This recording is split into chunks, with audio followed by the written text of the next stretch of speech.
So hey all, welcome back to our React.js series. So this is the day 10 of learning React. तो अब time आ गया है React में hooks समझने का.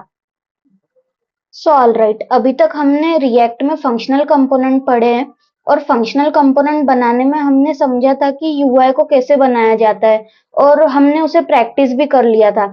तो पहले क्या होता था कि रिएक्ट में अगर आपको कोई फीचर इम्प्लीमेंट करना है या रिएक्ट के कोर को इम्प्लीमेंट करना है, जैसे कि हमें किसी की स्टेट चेंज करना है, जैसे हमें किसी का कॉन्टेक्स्ट मैनेज करना है, तो वहां इश्यू आता था क्योंकि फंक्शनल कंपोनेंट्स अच्छे से काम नहीं कर पाते थे. तो वहां रोल में आए हुक्स. तो क्लास कंपोनेंट अब थोड़े ऑक्सिलेट हो गए हैं. न्यू कंपनीज अब उनको ज्यादा यूज नहीं करती, हुक्स को यूज करती हैं. तो हुक्स क्या होते हैं? ये स्पेशल टाइप के फंक्शंस होते हैं बेसिकली जो अलग अलग टास्क को करने का काम करते हैं. तो वेरियस टाइप्स ऑफ हुक्स हैं ये: use state, use effect, use ref, use reducer, use context, use memo, use callback. तो इस वीडियो में हम इन सब का एक ब्रीफ इंट्रोडक्शन देखेंगे. तो सबसे पहला हुक है यूज स्टेट. ये बहुत ज्यादा यूज होता है और ये बेसिकली स्टेट्स को मैनेज करने का काम करता है. मतलब ऐसा हुक जो स्टेट को मैनेज करता है. अब स्टेट क्या होता है? स्टेट मतलब जैसे फॉर एग्जांपल हमने काउंटर बनाया, अब वो काउंटर में वैल्यू दिख रही है 1, तो ये एक स्टेट हो गई. और अगर उसकी वैल्यू हो गई 2 तो ये उसकी दूसरी स्टेट हो गई. मतलब बेसिकली स्टेट मतलब फॉर एग्जांपल अगर तुमने कोई वेबसाइट बनाई तो पहले हेडिंग में लिखा था हेलो, जब तुमने बटन पे क्लिक किया तो हे लिखा आ गया. तो जो हेलो थी वो एक स्टेट थी, जो हे है वो एक स्टेट है. तो एक स्टेट से दूसरी स्टेट को जो चेंज हो रहा है, इन स्टेट्स को कैसे मैनेज किया जाता है, वहां रोल में आता है यूज स्टेट. तो यूज स्टेट क्या करता है? वो स्टेट्स को मैनेज करता है. तो अगर मुझे एक स्टेट से दूसरी स्टेट की तरफ जाना है, जैसे कि अगर मैं इनपुट में कुछ टाइप कर रही हूँ, तो इनपुट में अभी कुछ लिखा हुआ है, तो वो एक स्टेट है.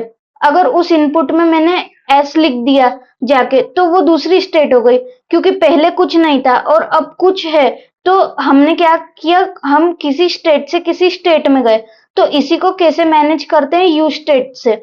अब जैसे आपने इंस्टाग्राम यूज किया होगा, तो वहां अगर नोटिफिकेशन का काउंट अभी तुम्हें अगर दिख रहा है कि 10 है, तो वो एक स्टेट है. अगर वो बढ़ के 11 हो गया तो वो दूसरी स्टेट हो गई. तो इसके लिए हम यूज स्टेट का यूज करते हैं.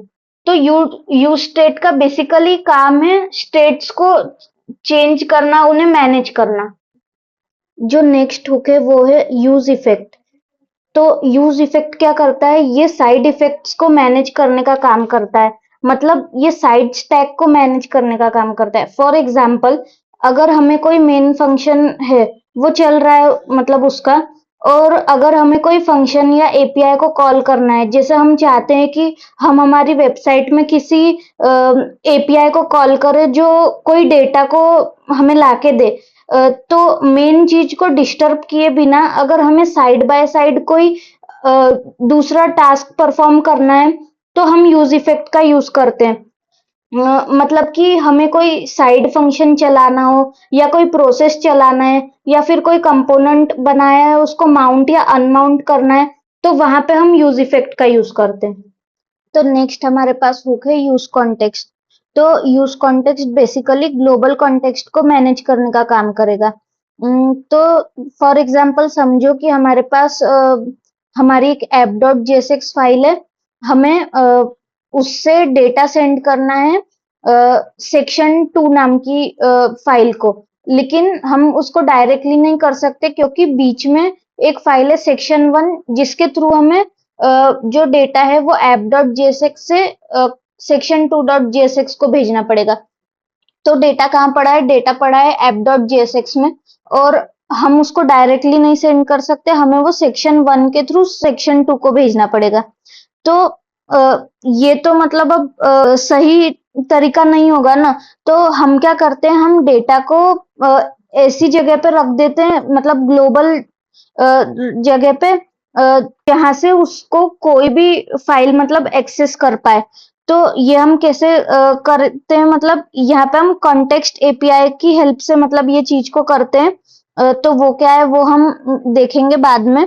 फॉर एग्जाम्पल जैसे हमने एक वेबसाइट बनाई और उस वेबसाइट के अंदर हमें ऐसी कोई चीज रखना है जो मतलब कोई भी चेंज कर दे या कोई भी एक्सेस कर ले, तो वो चीज को हम ग्लोबल कॉन्टेक्स्ट में रखते हैं और उस ग्लोबल कॉन्टेक्स्ट को मैनेज करने का काम ही करता है यूज कॉन्टेक्स्ट।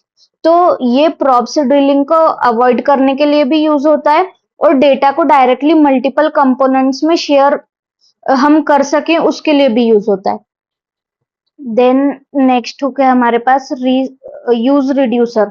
तो use reducer basically complex logics को मैनेज करने का काम करता है। यूज कॉन्टेक्स्ट जो था वो सिंपल चीजों को मैनेज करता था और यूज रिड्यूसर कॉम्प्लेक्स चीजों को मैनेज करता है। फॉर एग्जाम्पल जैसे अगर हमने कोई एरे बनाया और उसके अंदर हमें कुछ चेंजेस करने हैं, या फिर यूजर ने लॉगिन किया किया है या नहीं उसको हमें मल्टीपल जगह पे चेक करना है, तो यहाँ पे हम यूज रिड्यूसर का यूज करते हैं। या फिर लोकल स्टोरेज में हमने डेटा रखना है तो उसको मैनेज करने का काम ये सब यूज रिड्यूसर करता है। अम, तो हम बोल सकते हैं कि जो यूज स्टेट है ना, वो उसका जो एडवांस वर्जन है वो है यूज कॉन्टेक्स्ट, और यूज कॉन्टेक्स्ट का जो एडवांस वर्जन है वो है यूज रिड्यूसर। तो लॉजिक या बेसिक स्टेट को मैनेज करता था यूज स्टेट। ग्लोबल कॉन्टेक्स्ट को मैनेज करता था यूज कॉन्टेक्स्ट, और कॉम्प्लेक्स ग्लोबल कॉन्टेक्स्ट को मैनेज करता है यूज रिड्यूसर। ठीक है। तो नेक्स्ट हो गया हमारे पास यूज रेफ। तो यूज रेफ का यूज हम बेसिकली वैल्यूज को प्रिजर्व करने के लिए करते हैं। मतलब बिना कंपोनेंट को री रेंडर किए हम वैल्यूज को मतलब प्रिजर्व करके रख लेते हैं, और मतलब मोस्टली ये डॉम एलिमेंट्स को एक्सेस करने के लिए या इनपुट फोकस करने या टाइम या प्रीवियस वैल्यू को स्टोर करने के लिए यूज होता है। मतलब बेसिकली अगर हमें कोई एलिमेंट चाहिए तो हमें उसका रेफरेंस चाहिए होगा, तो वहां हम यूज रेफ का यूज करते हैं। देन है हमारे पास यूज मेमो और यूज कॉल बैक। तो जो यूज मेमो है वो मेमोनाइजेशन के लिए मतलब यूज आता है, वो हम सीखेंगे क्या होता है। और बेसिकली मतलब दोनों का काम होता है ऑप्टिमाइजेशन करना। मतलब होता ये है कि चीजें बार बार री रेंडर होती हैं। जैसे कि हमने नैव बार में होम को चेंज किया, मतलब अगर हमारे पास एक नैव बार है उसमें होम, अबाउट, कॉन्टैक्ट, लॉगिन ये सब लिखा है, तो हमने अगर होम को चेंज किया तो जो अबाउट, कॉन्टैक्ट और लॉगिन है ना ये भी चेंज हो जाएंगे। मतलब अ, कोई भी कंपोनेंट अगर बार बार री रेंडर हो रहा है या री रेंडर रीलोड हो रहा है, तो उसको हम अवॉइड करने के लिए यूज मेमो और यूज कॉल बैक का यूज करते हैं। तो री रेंडर से हमारी जो वेबसाइट है वो काफी मतलब सारी प्रॉब्लम्स उसमें आती हैं। तो ये दोनों जो हैं वो हमें ऑप्टिमाइजेशन में हेल्प करते हैं। यहाँ की कोई भी मतलब चीज में फालतू री रेंडर नहीं हो, तो मतलब सही से काम करेगी ना। तो उसके लिए हम इन दोनों का यूज करते हैं। तो इस वीडियो में हमने मतलब कुछ हुक्स का बेसिक एक ब्रीफ इंट्रोडक्शन देखा। तो जो नेक्स्ट वीडियोस आएंगी उनमें हम सबको एक एक करके अच्छे से समझेंगे। इस वीडियो में इतना ही। Thanks for watching and stay tuned for next lecture.